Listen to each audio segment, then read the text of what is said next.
Art here at Clark University, and we're very excited to welcome Bry Charland to present his talk on Pink Triangle Portraits. And Bry is the creator of the Pink Triangle Portraits Project, a quest to create a portrait of every single photographed queer victim of the Nazi regime in paragraph 175. Bry first started learning about the Nazi persecution of queer people in high school, and by college was starting to create artworks to highlight lesser known categories of people that were targeted. Information about the victim is researched and shared with the portrait, and one fact drove his desire to tell these stories was that queer people continued to be denigrated and punished even after the fall of the Third Reich. The lack of recognition and justice for queer victims drives Bry to continue his artworks until he's completed every single one. And through his work, he hopes people will stop, look, and contemplate those who paved the way for our rights today and understand just how tenuous those rights can be around the world. And I also want to thank our co-sponsors for this event, the Alice Coonley Higgins Institute for Arts and Humanities and the Strasser Center for Holocaust and Genocide Studies for helping Studio Art put on this event today, so thank you very much. And Bry will be available to do a little Q&A after, for about maybe 10 or 15 minutes after the talk. Cool. Thank you, Bry. Thank you. You're all welcome, and thank you for coming. I really appreciate it. This is something that is a big passion of mine, and it's a history that I've spent a lot of time trying to teach about, and so I really appreciate your presence here and learning about it, because it is an oft overlooked and understudied topic. Just to introduce myself briefly, again, my name is Bry Charland. I created this project. So the main idea is that I'm trying to give color and dignity back to those that had it stripped away. Everyone I look at, I try to find information about. I try to show a little bit of their life and what queer joy they had during that part of their life before what happened to them. So I do a note about terminology. I use the umbrella term queer to describe a lot of these people. I'm trying to represent the entire spectrum of LGBTQ plus people. Even if the term didn't exist then, it just helps to give a modern understanding of that, even if that's not how they might have personally identified at the time. All right. So today we'll be looking at kind of the origin of the project and where it came from. We'll also be celebrating the queer joy and resistance of a selected few people that I'll be talking about in their biographies, as well as a little bit about my process and the history behind the topic. So first, just a couple of thank yous. The Mass Cultural Council gave me a grant a few years ago to do work on this project, and that was a huge, massive help and really jump-started it. I want to thank Dr. Klaus Müller, who I owe a tremendous debt of gratitude for being one of the first people to interview and champion and share the stories of queer survivors and his scholarship on the topic, and for assisting me with getting sources. I also want to thank Dr. Anna Haikova for directly calling out institutions that have erased queer experiences and testimonies, and for championing the experiences of queer women, specifically during the Holocaust. As me and her a couple weeks ago having lunch, she was in Boston, but she's from the Czech Republic. And I also want to thank Dr. Jake Newsom up top and the Pink Triangle Legacies Project for guidance and collaboration with them. And of course, my husband, Brian, who's right here, and Luna. So I want to thank them for everything. All right, so one thing I like to acknowledge is a very common misconception in some of the literature about this, limited as it is. There's a very common misconception that a tiny handful of queer survivors actually spoke out. And the more research I've done, the more I found that that's a really minimizing and not acknowledging the breadth of people that did come and speak about their experiences. There are a number of them that did present testimony of their experience. The problem is so much of this history is scattered and inaccessible to most of the public. A lot of it exists in archives, in paywalled academic papers, in rare books, a lot of stuff that's only in German or Polish, websites that have gone offline, and untranslated and forgotten sources. But I want to just acknowledge these people. These are some of the 60 people that I've identified that gave first-person testimony. Some of them are artists, some of them wrote, some of them acted, but there were all different ways that they expressed their testimony. And these are some of those people that I find incredibly brave, and just acknowledge how brave it was for them to share their experience after the trauma that they went through and the homophobia they experienced after the war. as well, and it was very hard to share their story. So a lot of these survivors did not talk out until they were in their late 80s and 90s when they finally spoke out about what happened to them. I'm also working on a book that's compiling all of the first-person testimonies together and analyzing it, so hopefully it can get push back on some of the misinformation and lack of information and just really kind of analyze them as a group. So, who am I? Primarily, I view myself as an educator. Everything I learn about this is something I want to share. I've worked with a lot of different researchers, and one of the great moments for me a couple years ago was when the first researcher reached out to me seeking information. And you know, I fit a niche in this field where I'm more of an artist. I'm not in higher ed. I teach middle school art. You know, I did this project completely out of my own passion and research and artwork. So it's been really neat collaborating with some other researchers that have reached out to me. There was a neat example of, his name is Henry Louis Zinn. He's the second one in on the bottom. I knew almost nothing about him. I had a photo of him from Yad Vashem. I knew his age. I knew what he was charged with, being gay, but nothing else. And this researcher at the Jewish Museum in Berlin reached out to me, and we collaborated, and she found this rare book and found out all this information out. He was a toy maker and had a factory, and it was just a really neat story. We were able to flesh it out, and then I published them on my website. And so I've really been happy to try to help to get some of these hidden stories out there. All right, so I try to balance being an art teacher and running this project with all the research involved and the production of the art itself. I'm also working on that book I mentioned, plus taking care of, I have 160 species of fruiting trees. I'm a big gardener, and so these are all like full-time jobs. So I like to stay as busy as possible, but this is one of my main passions, is working on this project. I want to also acknowledge that I am a new generation of queer researcher with this, and that I really do stand on the shoulders of the first generation of queer researchers that looked into this and brought this history out. And they were entirely almost only queer researchers that looked into this for the longest time. So making these hidden resources and information accessible is another big project. Besides my work on biographies and painting the survivors and the victims, is I'm trying to get their information and biographies out and in one place. So I've been publishing them on my website to get them out there so that stories can live on. So where did this all start? That's a picture from the GSA when I was in high school, and little baby me there. And so that's when I first started looking on my own online about this history, and I started to learn a little bit about what happened to queer people during the Holocaust.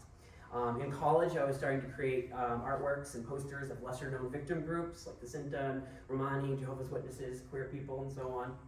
And my desire to really tell these stories, as Sherry mentioned in my intro, is just the fact of what happened to them after the war, for those that survived, and I'll get a little more into that in a little bit.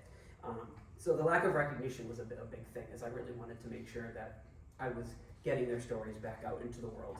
Okay. I was very politically active in high school. You can see on my Youth Pride March pins up there, and that kind of led naturally into my sophomore year of high school. We were learning about World War II and the Holocaust in history class. And our textbooks and our teacher only spoke about the Jewish victims. And so, being who I was, I threw my hand up. I said, Mr. Linskog, what about this? Can I talk about this? And he's very graciously said, yeah, get up, come and teach us. And so that was a really wonderful opportunity. Of course, I became a teacher later as well. But he let me get up in front of the class and just talk about it. And anyone that knows me knows that I will just talk and talk and talk. So today's a good opportunity for that. So I was able to share a lot of what I had learned. And one thing I had also done is that I was the leader of the Gay Straight Alliance at our high school, and I had done a survey about safety of queer students and different information. And I remember including a question about were you aware of this history, the Nazi persecution of queer people? And it was something virtually no one had heard of, teachers included. That was really kind of the spark of this project, is learning a little bit about it myself in high school, and then kind of continuing on that road. Once in college, I started taking German because I needed to learn that, because all the documents pretty much are in German. So kind of Deutsche sprechen, yeah. So the project started as this paper and these sketches. These are some of the earliest works I did a long time ago. And every time I found a new name, I would write it down. And every time I found a new lead, I would write it down. And I just kept writing down and learning more about this history. And the more I learned about it, the more I started to see parallels to queer people's experiences in other countries, in other time periods. And it started to give a framework to how I understood that. I just started with the film Paragraph 175, which interviews 6 survivors. It came out in the year 2000. And that was really where the project started. I thought it was just going to be this tiny handful of people. Right now I have files and photos of over 600 queer individuals, so it really is got much larger than I thought it was ever going to be. And thus far I've painted about 60 of them, so I still have a long way to go, and I'm always finding new testimony, new photos, new people all the time, especially as my German has gotten better. All right, so I'm going to give just a brief history of this for those that are not aware of it. So in post-World War I Germany, which was known as the Weimar Republic, that was between 1919 and 1933. During that time, Germany, and especially Berlin, was very widely known as sort of the gay capital of the world. Just in Berlin alone, there were over 100 queer bars, clubs, restaurants, dozens of magazines and publications. You could find spaces that catered to all different kinds of people. There were spaces for lesbians, for gay men, for both, for artists and musicians, drag queens, lots of different people. And even though Paragraph 175 was this anti-gay law that was on the books at that time, it wasn't very often enforced in cities, especially in Berlin. It was mostly ignored. So this was a really interesting time for queer people where they had a very free place that they could live. And a lot of people moved from around the world to Berlin at this time to take a part of living somewhere they could be free about their identity. So this on the right is Dr. Magnus Hirschfeld, and he ran the Institute for Sexual Sciences, which is where queer people could receive health care, trans people could get gender-affirming care, and even a Transvestitenschein, which was sort of a pass that a trans person could carry with them that was granted by the police that would protect them from prosecution and harassment. A lot of people are very, very unaware of this history in specific, and I think it's very relevant nowadays with all the transphobia going on, and the lie that trans people are this new thing that has just recently happened. They've always been here, and there was a well-documented history of it. That institute had the largest library and research library of queer literature and medical information in the world at that time. So unfortunately, once 1933 hit, when the Nazis seized power, the Institute was one of their first targets. The very famous first Nazi book burning, which a lot of the photos you might recognize, was of his institute. He was fortunately out of the country at the time and escaped. So this next photo is one of those. And this is an image of the destruction of that library and research center. It was led by Nationalist College students. They instigated and committed it. They were assisted by the Nazi Party, who gave them vehicles to take all the documents out. And they had a massive bonfire. And they destroyed over 20,000 books, articles, and research papers that were specifically about queer people and queer life at the time. And this also came at the same time that Jewish art was being labeled as degenerate as well. So you heard me mention Paragraph 175 before. This was the German anti-gay law that was actually adopted in 1871, the unification of the German states. It was almost repealed, which is another interesting thing about the Weimar Republic. In 1929, it very nearly was appealed. It came out of committee, the committee passed it, and unfortunately it stalled there and did not get to be repealed. But it was very close thanks to the efforts of Dr. Hirschfeld and the Institute and other different political groups at the time. What is really striking about it is you went from this capital of the queer world that was very free in many ways for queer people at the time, at least unprecedented in the world at that time, and to nearly having this law repealed to the Nazis taking control very, very quickly. Within a couple months, they were shutting down queer bars and all of those places that I mentioned before. By 1935, the Nazis had created Paragraph 175A, which was an extreme amplification of the law. So at this point, they wanted to make it easier to arrest queer people. They needed specific evidence under paragraph 175, but under 175A, you could be prosecuted from holding hands, hugging, having looks that lasted too long, almost anything that was the least bit suspicious to them, you could be reported and arrested and interrogated for. One of the most disturbing parts of this history to me is that this is the only Nazi law that was kept in West Germany and East Germany after the war. Every Nazi law and mandate was repealed almost immediately, except for paragraph 175A. And it was not amended until 1969 when it was weakened back to the pre-Nazi code, and it was not fully repealed until 1994. So, and the German government did not expunge convictions until 2018. So a lot of this history is much more recent than a lot of people would like to admit. That's a poster that was part of the campaign to get rid of paragraph 175, which a lot of survivors of the camps were involved with. Right. So for those who are not familiar, these are the classification systems used in concentration camps and some prisons for the other classifications of prisoners. Of course, most people are aware of the Yellow Star of David.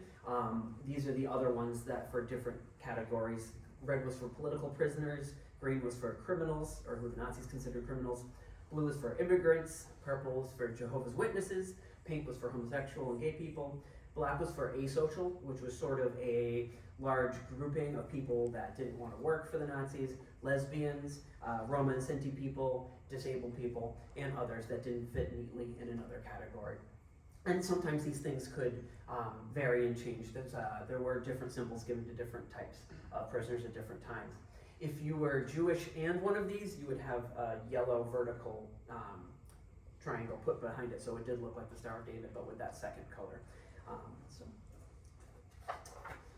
So in terms of treatment in the concentration camps, this is one of the really unpleasant parts of the history, but it's important to acknowledge what happened before we talk about some of the queer joy and happier parts. So that queer capital of the world came very quickly down when the Nazis took power.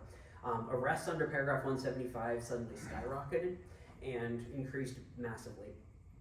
In the mid-30s, queer people were actually some of the very first people that were sent to concentration camps. It was queer people, political dissidents, communists. They were some of the first people. It wasn't based on religion yet. It was more about undesirable people in the society that were sent to camps. While lesbians were not as directly targeted in the same way, they were considered and labeled as morally reprehensible by the Nazis for not adding to the German birth rate. Many were still arrested and sent to camps. Ravensbrück especially was one of the camps they were sent to. They were usually labeled as asocial, and their entire social world and culture was destroyed, as well as queer men's. In Austria, there was an anti-gay law called paragraph 129, which did apply to lesbians as well. So many lesbians were arrested and sent to camps specifically from Austria, even if Germany did not have that exact same law. Some of the most sadistic and terrible treatments were reserved for queer prisoners in the concentration camps. Torture, mutilation, medical experimentation, castration was extremely common. There are examples of gay prisoners being fed to German shepherds, storing up on poles and crucified, being used for target practice was common, and sexual abuse by the guards and capos was very prevalent as well. There was another misconception in a lot of the decades following the war. There was testimony given about sexual abuse that the capos, which were sort of camp elders, camp heads, that were still prisoners but were in charge of groups of other prisoners. And because of their sexual abuse against others, that sort of blame ended up going to the gay prisoners, even though if gay prisoners were caught doing something like that, they were executed or tortured, whereas the capos were able to get away with that, and they generally identified as straight people, the capos. But I just want to make sure I draw that distinction because that was not made for a long time. When death certificates were sent to families because of a queer person that died in the camps, there's this very common lie that, in most of the files I've seen, says it's heart failure is listed as a cause of death, but that was, of course, a lie to cover any murder or death through starvation or other methods, as there was a determined effort to sort of hide what was happening in the camps. All right, so who were they? Well, queer men, like I said, were the primary target of the Nazis. all LGBTQI plus people suffered under and were affected by the Third Reich. Many cities in Germany created specific anti-gay task forces that hunted down queer people and their networks of friends. The world's most gay-friendly country, it turned into a fascist nightmare very quickly. Gender non-conforming and trans people would often still be charged with crimes. They would charge with being gay, they'd be charged with cross-dressing, which was a crime, they'd be charged with disturbing the peace. So fortunately, in recent years, there's been a lot more research on the trans experience during the Holocaust too, because again, they were sort of lumped into other groups previously. Lesbians would still be charged as asocial. As I mentioned, there's that Austrian law that also charged lesbians. A simple denunciation by a neighbor was really all it took for a lot of queer people and queer women to be investigated and arrested. We know that over 100,000 queer men were arrested during the Nazi era. Of them, 54,000 were imprisoned. A huge number of these arrests were made because of denunciations from the public. It's, I think, close to half. Inspired by Nazi rhetoric that demonized queer people as a danger to society, as the same rhetoric was being given about Jewish people as well. People turned in family members, co-workers, friends, neighbors, tenants, and employees at absolutely huge rates. One of the largest people that reported this was landlords, actually, because they noticed who was going in and out of apartments. About 15,000 of those queer men were sent to concentration camps. They had the highest death rate of any group besides the Jewish and Romani people, which was about 60%. Gay prisoners were isolated in their own barracks and considered the lowest rung of all the prisoner classes. Like I said, conditions were dehumanizing, and they radically altered the appearance of a lot of them. So, in fact, a lot of relatives, friends, and lovers would not recognize the people when they saw them in the camp. In 1942, there was actually a concerted effort to exterminate gay people in the camps. Even though there wasn't a mandate to all, there were specific efforts to, at least at certain times, exterminate the gay prisoners they had. Nazis had a very primitive understanding of sexuality. They thought being queer was contagious. They thought that gay people could be changed by force. And much like conversion therapy, in recent years, they use psychological torture and physical torture to try to change someone's orientation, which of course does not work. I'd also like to address another common misconception that I still have heard repeated here and there, is that there were many gay Nazis and in the SS, and then thus no persecution happened.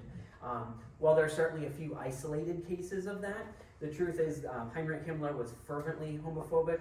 He had ordered that anyone charged with being gay that was in the SS, police, or Gestapo be immediately executed, and there's a number of evidence of people that were outright executed without trial for that.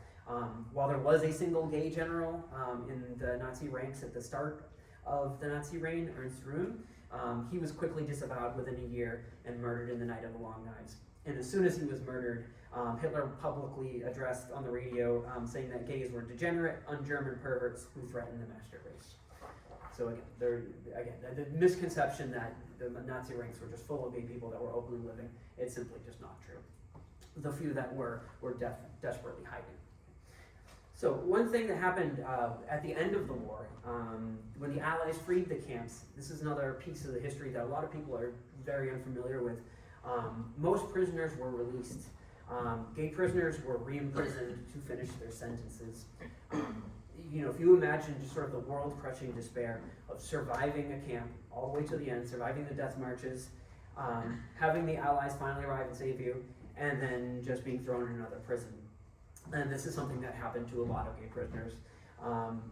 They were not considered victims by most, and they were criminals that were justifiably imprisoned, so they were re-imprisoned. This drove survivors to hide their experiences in shame. And in some of the camp liberations where there was some fighting involved, when the Russian army was arriving, certain gay prisoners were desperately ripping off the pink triangles and getting rid of them. So the actual cloth pink triangle is something that is incredibly rare to find physically. There's literally only one that we know of that a survivor kept and donated to the Holocaust Museum. That's Josef Kohutz. Everyone else had tried to get rid of them as a mark of shame. While the brave few survivors did speak out and demand reparations, very early on in some cases, in the late 40s, Their experiences were denied, and officials refused to publicly acknowledge what had happened to them. The whole history was widely denied until the 1970s. Up here you can see Heinz Fleischer. He's an example of, at the end of the war, he was in a concentration camp, was immediately sent to another prison, and the exact same Nazi judge that put him in the concentration camp sentenced him to prison again. There was a lot of carryover in the civil service, judges and different people. They needed people to run the government still, so some of them just continued in their jobs. And he said, hey, you again? And I just can't imagine what that experience was. And Heinz's testimony is incredible if you ever do get the chance to see it. It's in the movie Paragraph 175. He waited until he was 92 to tell this story. All right, so we're going to talk a little bit about artwork and art and the culture of remembrance. So while I'm trying to continue the legacy of these queer victims and survivors through artwork, I'm certainly not the first person to use art in this way. Some of the very, very first testimonies of the Holocaust, and especially specifically queer experiences during the Holocaust, was done in 1946 by Hugo Valeitner and Richard Bruna, who were both artists. And what they did is they documented their experiences through art. Hugo also did a lot of writing, whereas, Richard was much more about the art. And they were very inspiring to me. And one of the things I found in their artwork is that there are these moments of joy and these moments of compassion. And if you look on the far left, it's one from Hugo. They had this Christmas celebration one year, and it's just so, it's a little jarring to go from illustrations of abject horror and torture to prisoners singing and celebrating Christmas and having a concert. And so I thought about how that would influence my project, and how do I find some light in this incredibly, incredibly dark and disturbing time and experience. So that really helped with the way my project ended up going. So my first concept early was fading, and you can see in some of the earlier works, they're quite different than what I ended up doing later. I focused mainly on survivors who spoke out, and I mainly portrayed them as they appeared in either camp outfits or police mugshot photos, like in the bottom of that. His name is Kurt Brun. It's his Auschwitz intake photo. And I wanted to kind of portray the fading of memory and kind of the fading of color to represent the toll it took on the survivors. But over time, I found this just way too demoralizing. I found it too depressing. I didn't feel like it was the right path. And then the project changed focus. And this is more of what I do now. So it became more about queer joy and resistance. I learned a lot about resistance fighters that were queer as well. Part of the later stories that I tell is really a lot about resistance fighters. So one thing I never do is I don't show them in the camp uniforms anymore. I don't show them exactly as they were in their police mugshots, because that's where a lot of the photos come from. And so a lot of my project had to become about finding the joy in them. How do I visually represent that? How do I show that through color? How do I show that through these portraits and bios, and what I choose to select and show? And I've had questions before about, like, this is a tough subject. Should they be black and white? Should they be faded? And I try to meet that head on and say, no, this is about their joy. It's about their contributions and what their lives were and should have been as well. So you may be wondering, where do the photos come from? There are many sources that I use. It's expanded quite a bit over the year. The main one originally was through documentaries, like Paragraph 175, Desire, We Were Marked for the Big A. These are some of the earlier ones that interviewed survivors that I was able to get photos from. The best ones, the ones I always try to use when I can, if they're available, is personal photos from the survivors and their families. These are some examples right here. On the left is the artist Albrecht Becker and his boyfriend Vandiver Brown. And on the right is Arnie Hauptmann and Reed Pegram, who we will learn about a little bit later. It's an amazing story I just learned about a couple months ago, and I'll be sharing about that. So those are the preferred ones, because they generally look happier and are better photos for this project anyways. The biggest source, though, is arrest mugshots in concentration camp intake photos. While there was a huge effort to destroy camp records at the end of the war, especially at Auschwitz, police records stayed in general more intact. And so it's a more fertile place for me to find the photos. You can see arrest mugshots on the left. That's Johann Scheff on the top. He was about 16 when he was arrested for being gay there. Beneath is a good example of what I have to deal with some of these. That's Robert Bozart, and this shows the state of some of the files are in. It's difficult to work from that, obviously, to make a portrait. So with those ones especially, it kind of inspired me to look at, well, how can I take some artistic liberty with it? And when I started doing that for degraded photos, I thought, well, why can't I do that for other photos as well, and just to show more of the joy of these people. And on the right side, an example of a concentration camp intake photo. I also have used a number of books as sources. These are some English language, actually I'm sorry, the third one's not English. These are mostly English language ones that I've used. I have a number of them. Again, most of them are in German, so it's not an accessible history for a lot of people that don't know that language. I also, thanks to the grant I received from the Mass Cultural Council, I did a week-long research trip to the archive at the United States Memorial Holocaust Museum. And it's actually a separate facility that's in Virginia. And I was able to get access to just an absolutely treasure trove of so many files and information that I never thought I would be able to have. You know, I had about 60 or 70 photos of people at that point, and then when I left there, I had 500 more. So that was a huge, huge, huge help. And it just was a wonderful place to get more information. So for the next part of the presentation, I'm going to just share about a few extraordinary individuals that I've learned about, that I painted, and here's the first one. So this is Gad Beck. And Gad Beck is one of my great heroes. In fact, he's probably one of just my favorite people I've ever learned about. I brought his portrait over there on the left. You can see the really bright neon one on the bottom left. So around 2014, I decided I really wanted to fully commit to this project. You know, I'd been working 3 jobs, I hadn't been able to find a teaching job, and I felt I needed some direction in my life. And really the spark was I found out that Gad Beck had died. And it was a huge regret of mine that I never got to meet him, because I really, really looked up to him and his experience. He was one of the very last known surviving queer victims of the Holocaust, and a great personal hero. He was a teenage resistance fighter. He was half Jewish. He led the Jewish youth resistance group called Hech Halusi. He was always very direct in his way of speaking. He was very willful. He always had this sly smile in all the interviews with him, and he always appreciated the joys of life, no matter what hand he was dealt. He's just an extraordinary individual for what he survived and for how happy he was able to be afterwards. Just a brief story about him. In the war, he had a boyfriend named Manfred Levine, and he went to pick up Manfred for a date one night, and he found that the entire Levine family had been captured by the Nazis. They were in hiding.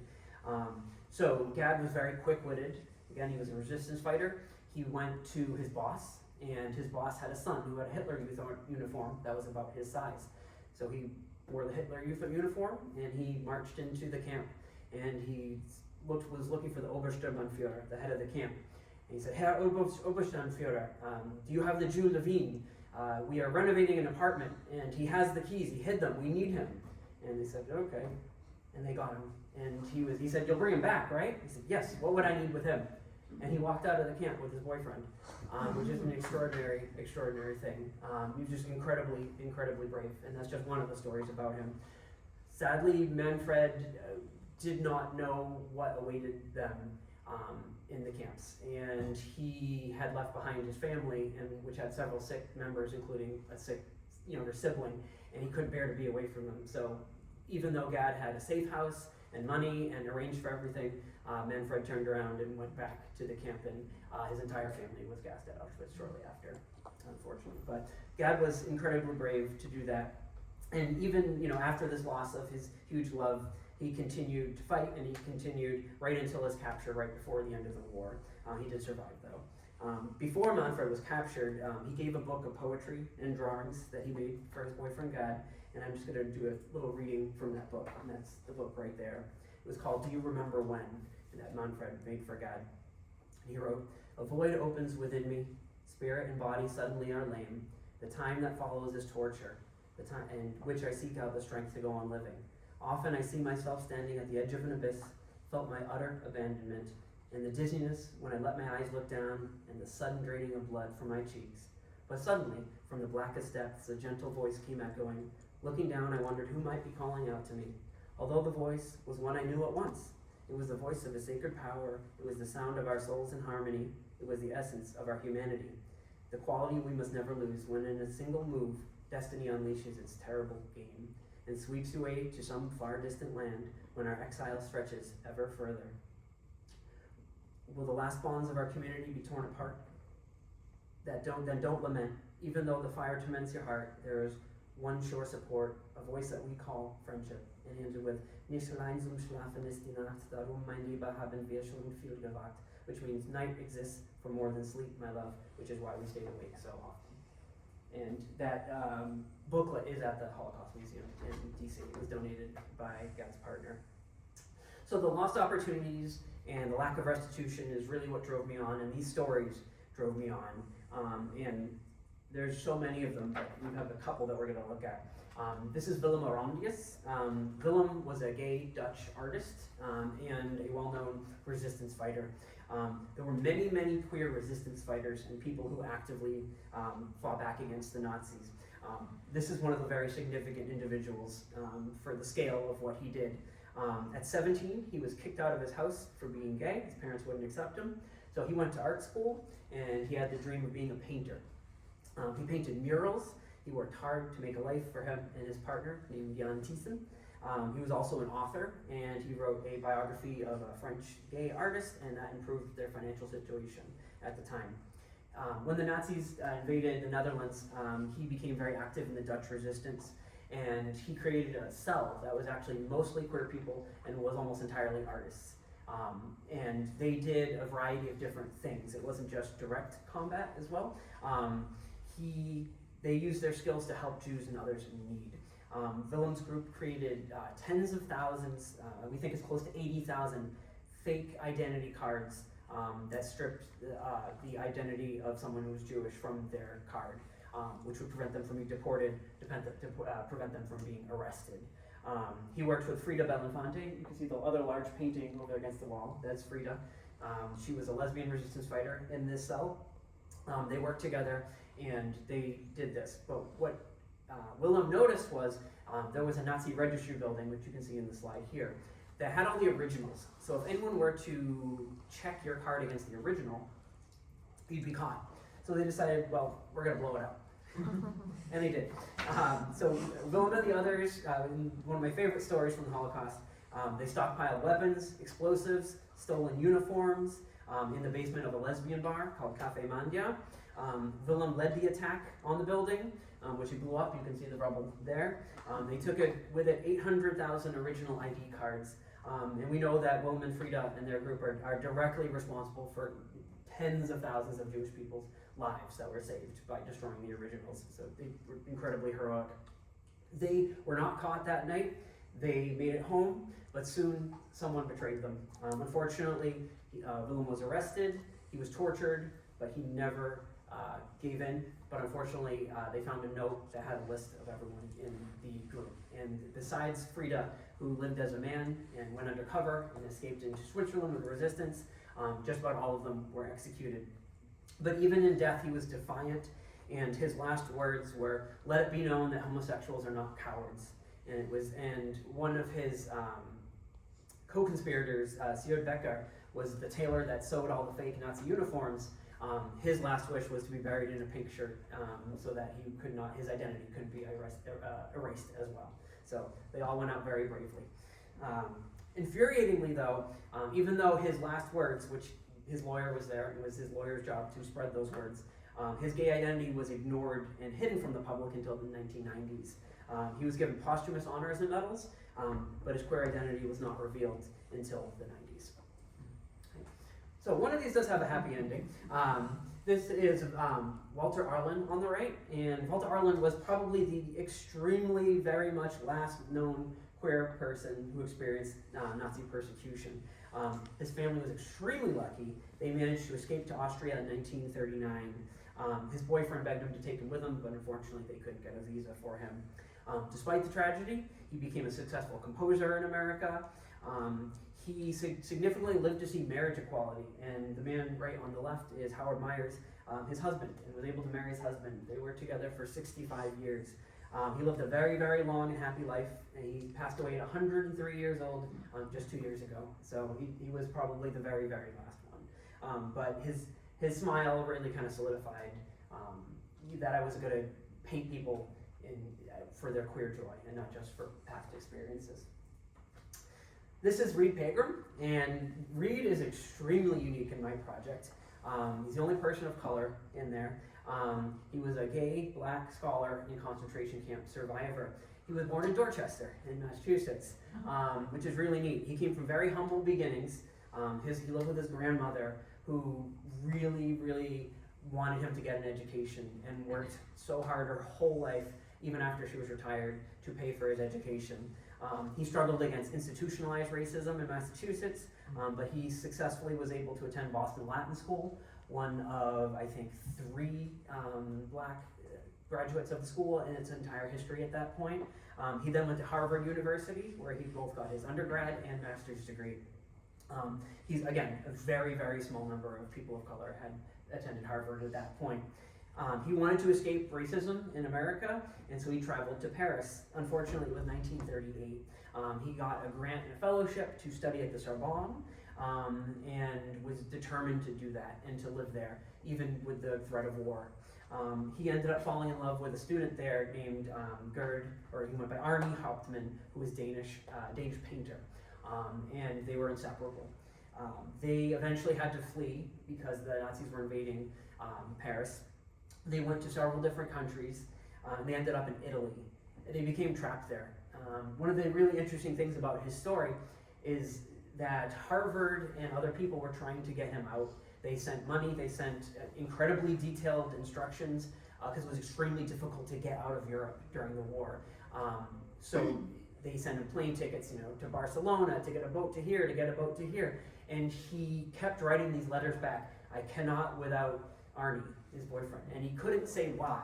And so it's really difficult reading those letters because you can hear how desperate he is and you can hear the hints, but he could not come out and say why this man had to come with him and why he would not abandon him. So, and a really interesting thing is that other queer people that did have the opportunity, like Walter Arlen, to escape, sometimes had to leave partners and family behind. Reed refused. He never left Arnie's side. So they were in Italy, and just a little bit of crossover into some of the same thoughts in the Italian fascist government. They were being spied on, and they were denounced as degenerates engaged in sexual perversion. And they were sent to 2 separate concentration camps in Italy. As the Allied advances came up from Africa and through Italy, Arnie's camp was attacked and was evacuated to Reed's camp. So they were actually reunited in the camp they were in. It was really poor conditions, and while we can kind of say they were slightly better than some of the German concentration camp conditions, they were still starving to death and dealing with a lot. When the Allies bombed their camp, there was a bunch of confusion. They found each other, cut through the fence, and escaped into the mountains together. So another really unique part of their story is that they managed to escape a concentration camp. They lived in the mountains. Italian partisans helped them here and there, but it was winter. They were very close to death when a really extraordinary thing happened. Reed thought he was hallucinating. The Buffalo Soldiers, which was the 92nd Battalion of the U.S. Army, was part of the Italian invasion, and they were rescued by an entirely black battalion of American troops, and which Reed didn't even know existed. And so they just thought they were hallucinating. It's really interesting. So you can see in the top, that's actually a reporter from a black newspaper interviewing Reed and Arnie about their experience. And one of the reasons their story was sort of forgotten is that it was only printed in black press in America, and it was not picked up by the mainstream press. But Dr. Ethel Whitmer has just written a book about him, and I've been in touch with her, and that's how I got his story. And it's really amazing. When the snow's gone, I'm going to go visit his grave, which is in Dorchester. He came back to Dorchester and lived there his whole life. So he passed away in 1982. This is a short one, but just one that I thought was important to share. This is Gerd Katter. Gerd was a trans man. As a child, Gerd was already living as a male, and he wished to physically transition as a teenager. He and his mother visited Dr. Hirschfeld's Institute for Sexual Science, and at 16, they received gender-affirming surgery with full support of his family. At 18, he was granted one of those Transvestitism I mentioned before, you can see on the left, which gave him permission to wear the opposite gender's clothing without harassment. He was a lifelong anti-fascist, he survived the war, and became a carpenter after, and lived as his true self until 1985.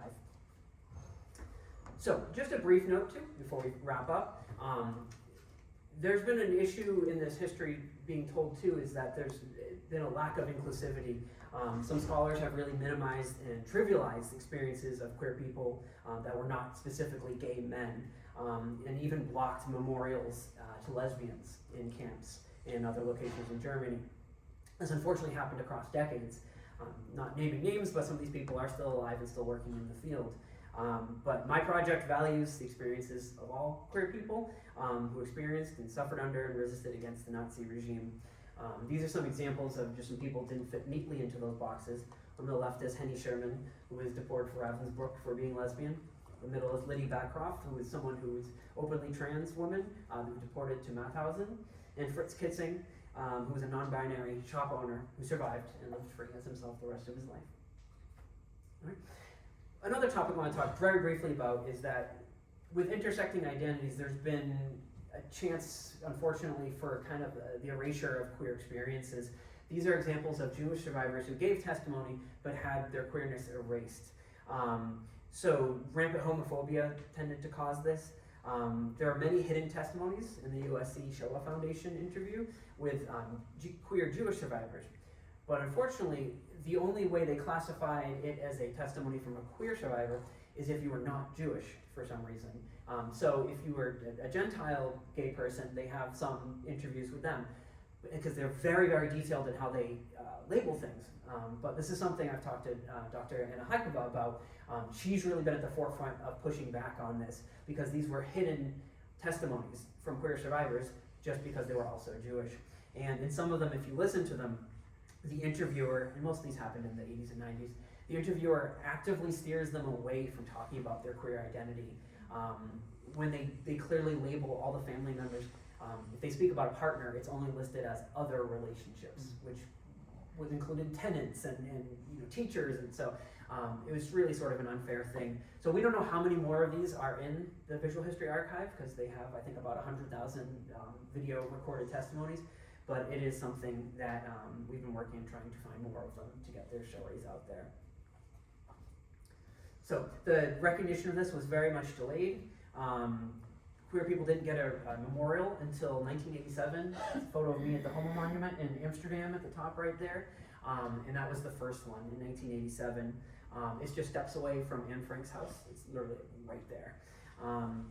Beneath is the next one that opened was the Pink Triangle Memorial in San Francisco, which opened in 2001. But Germany did not have a memorial to gay survivors and victims until 2008. So they were actually one of the last ones. And they did not apologize to queer victims until 2002, when it was too late for most of them.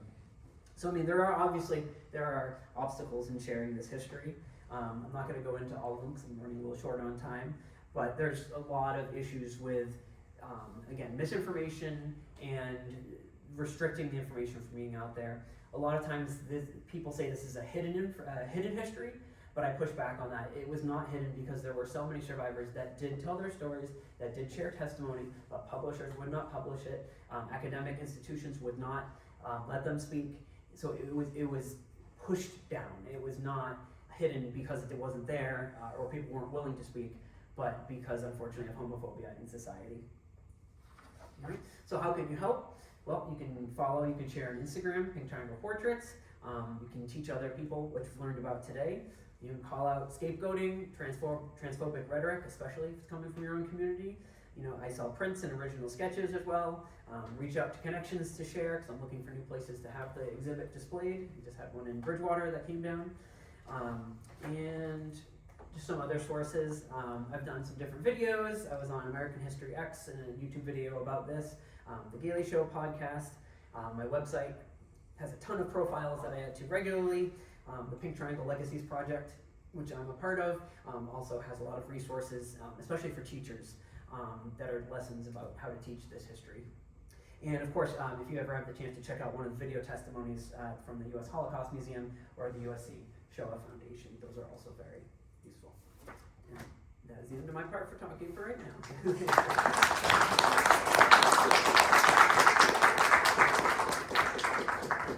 So I'm very open for questions, and I'd love to answer if you have. Yes.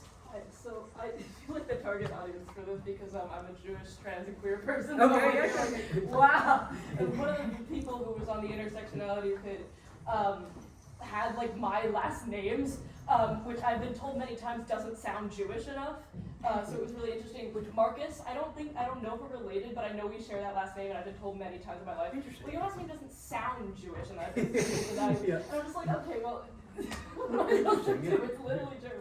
Anyways, but I'll just say I was kind of curious, like how much like you've involved like Jewish queer voices in this project, because I know that on both sides of things, people like to erase those experiences. Like you said, they literally removed their queer identity. And then also I know a lot of Jewish people like to like kind of hide the narrative that there were so many other experiences that were part of this, and also hide the fact that there were queer Jews. I'm like, okay, well, we're still here. So I know like Hirschfield, for example, was like a lot of his stuff was burned because he was a like Jewish person.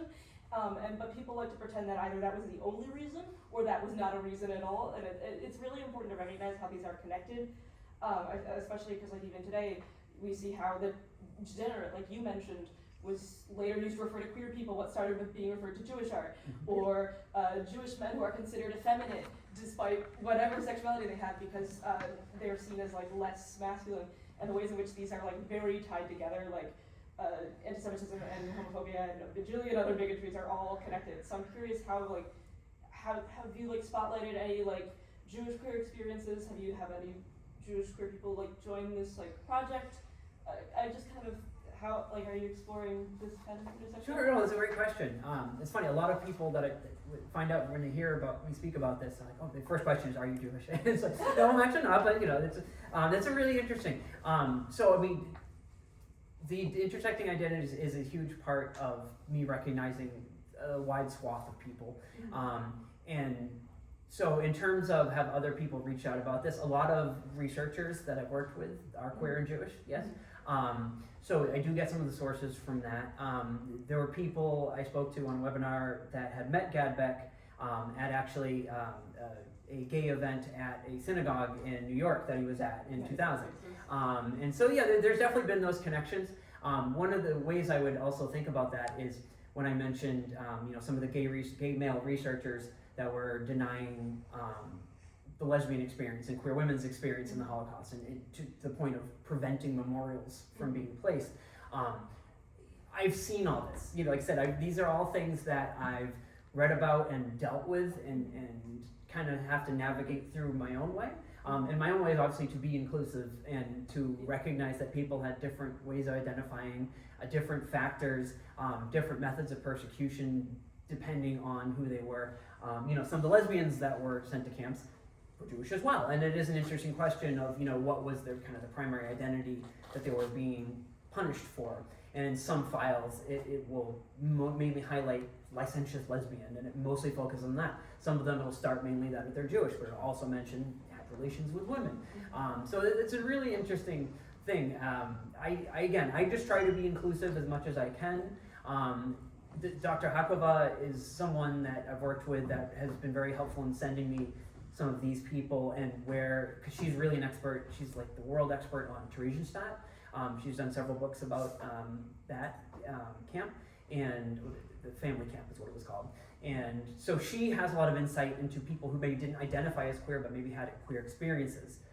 And so I'm trying to include as much as possible. If you ever know people that want to help, send them my way. But yeah, I've definitely tried to work with different diverse voices, and like with Reed Pegram, that was so wonderful to find his story, and it was really neat to kind of show the Black experience during this, because it is something that is just because the numbers were less doesn't mean what happened to them is any less horrible. And Black people were punished in Germany, and there were the anti-race laws, and there was a whole lot going on with that. Yeah, I just know they're very like connected. Like even like to say that like, they're not necessarily separate. For example, the persecution of like when you were talking about like the first people to be like killed and tortured were queer people. is if you go back a few years prior, we find that a lot of the methods they used to torture queer people were based on experiments on those who were disabled. And then those later use those methods on Jewish people, and it's like these oppressions aren't separate, so it's just, yeah. Absolutely, yeah, no, and you're exactly, it's a great insight, yeah, that they are connected, they are not separate things, even if the methods were different at some points. Yes?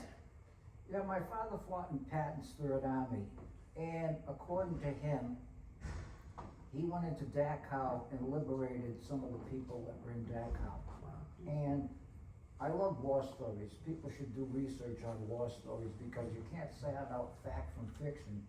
But I know that he stayed after the war and did research for, there were Dachau war trials as opposed to the Nuremberg war trials. Now, when you say the Allies, when they went into the camps and re-prisoned some of the prisoners, you lump Russians with Americans. And my question is, since I believe homosexuality was a no-no in Russia, whether or not it was just the Russians or the Americans, because to be perfectly honest with you, I can't see my father re-imprisoning some of these people, so I'm wondering whether or not it was just the Russians that re-imprisoned them, or... Well, obviously, I can't speak to your father's experience. I Okay. can only speak to the testimonies that I've read and I know. I am, when I say allies, it's both sides. You know, obviously, Yeah, okay. being gay was a crime in America at the time as well. You know, anti-sodomy laws were taken off the books much, much later. It's an interesting question. So, the Allies prioritized people that were freeing people that were there because of religious, political, ethnic reasons. That was the primary first people they wanted to make sure they were taken care of. Where it gets a little money there is, you know, there were people in camps in that prisoner class that were rapists, that were murderers, that, you know, shouldn't have been in a concentration camp, but were originally imprisoned for what we would say a justifiable reason. And because of societal ideas at the time, gay people were lumped in with them. They were considered criminals. So, you know, it's not that they were specifically targeting certain people. It was they were looking at the camp identification. They were deciding they had all these people, enormous amounts of starving people that they had to decide what to do with and how to deal with it.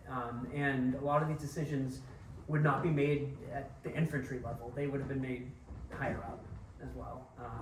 And in some cases, some of them would have been temporarily liberated. You know, like their information would have been kept, they would have been, you know, fed and you know, because there was a long process to being able to eat food again when people were starved.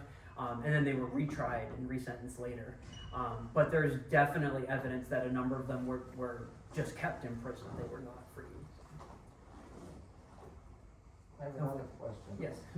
Was Ernst Röhm executed because he was gay, or was there another reason? Because he stayed in the German army for quite a while as being openly gay. Yes. So I believe like he was executed for treason or something like that. So there are, again, it goes back to our previous question, there are intersecting reasons here.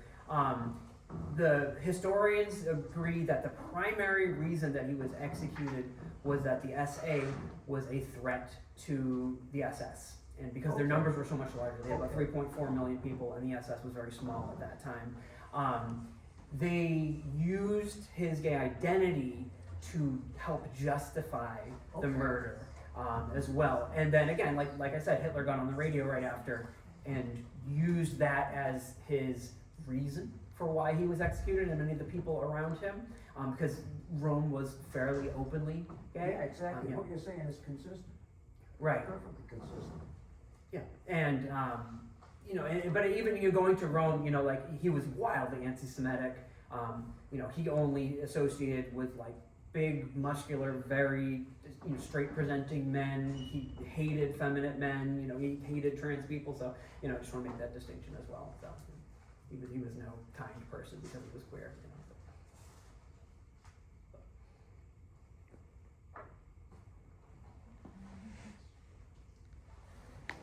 Thank you, Brian. This was great. Thank you, everybody, for Yeah. coming.